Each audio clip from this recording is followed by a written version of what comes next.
Hello everyone, today's video is going to be about my experience of waking up from a cult.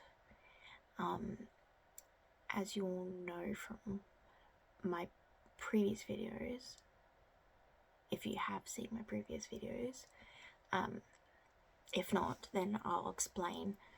I grew up as a Jehovah's Witness, and I'm just making this video to sort of like explain a little bit about how that can affect a person.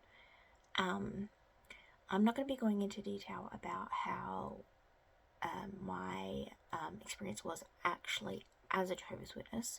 I may do another video on that sometime in the future, if anyone wants to see or wants to hear about that. But this one is going to be about sort of my experience of like why I left, like why I am no longer one, and like why and how that has affected my life, good and bad. And so I'm just going to get straight into it. So, as I've already mentioned, I grew up as a Jehovah's Witness. So it was all I knew all my life from a child.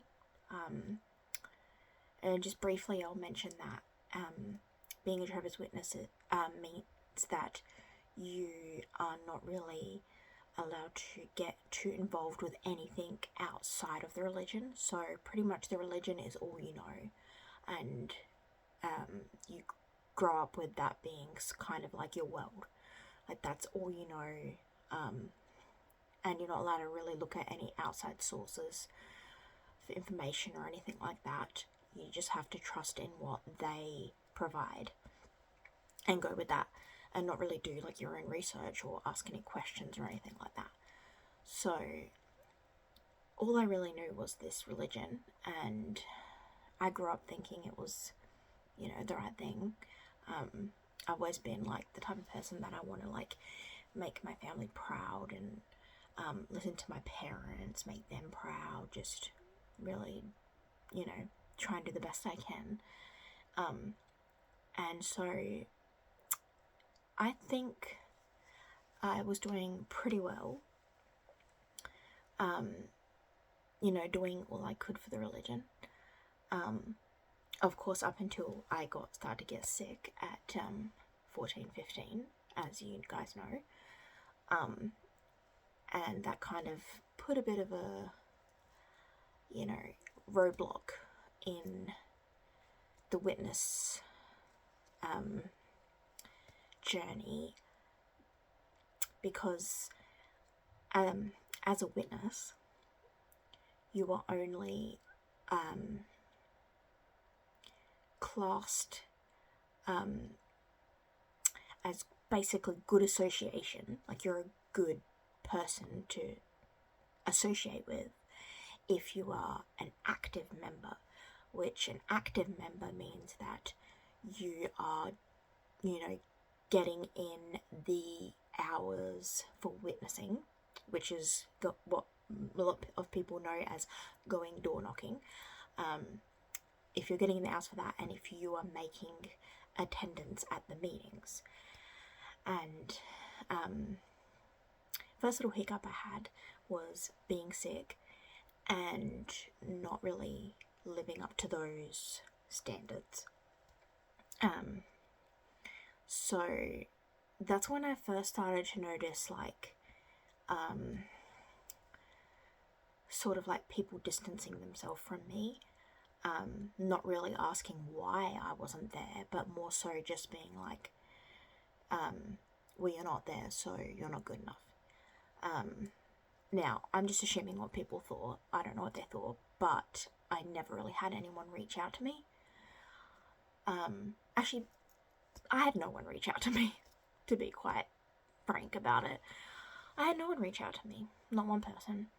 I was struggling and like with my sickness. It was I'm going to go into depth more about my sickness and how it started in another video. But when it started, it was a really big deal. Like, it really hit me.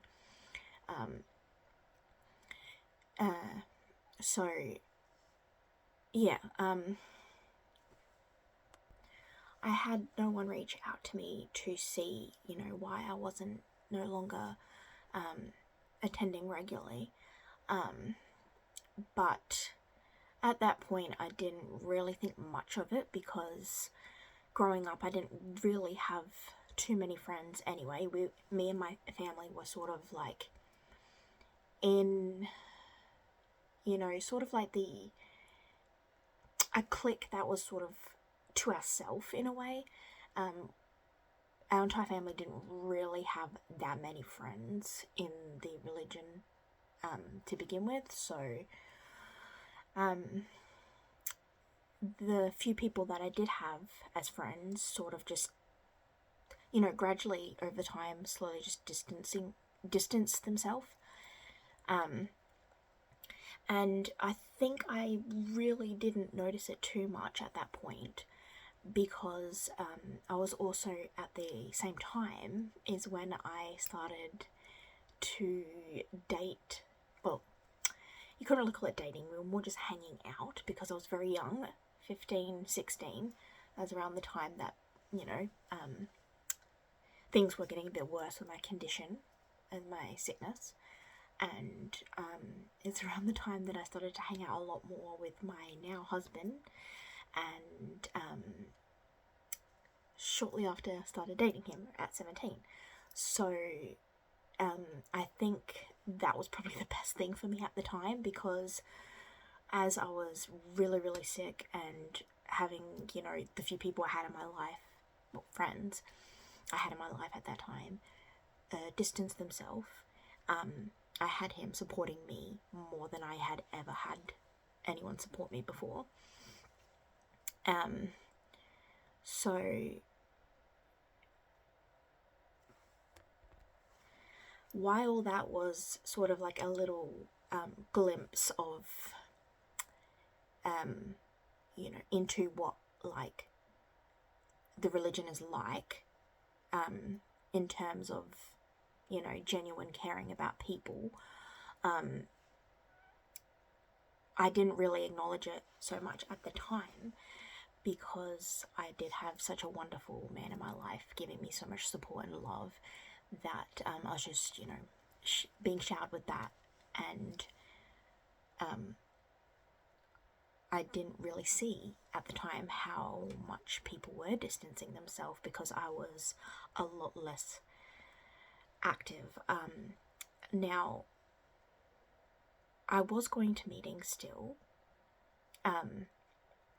as much as I could.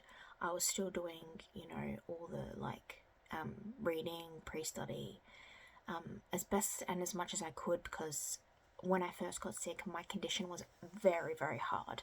I had to stop schooling. I couldn't work. I was basically just living day to day at that point. And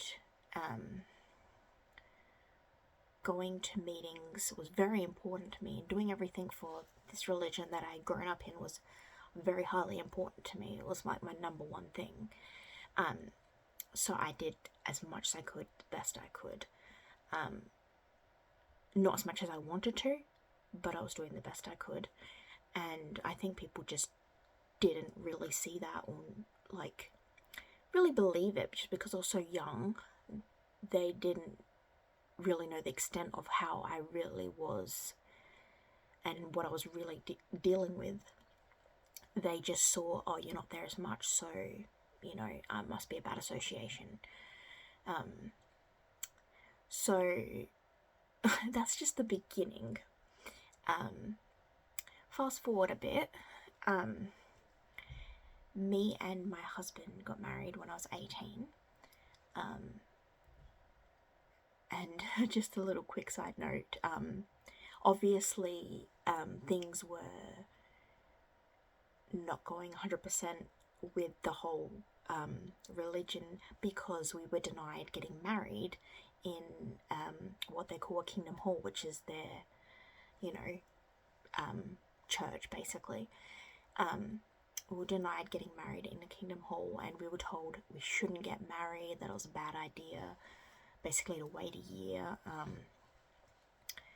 And which, honestly, looking back in my life, that was one of the best decisions I made, was getting married.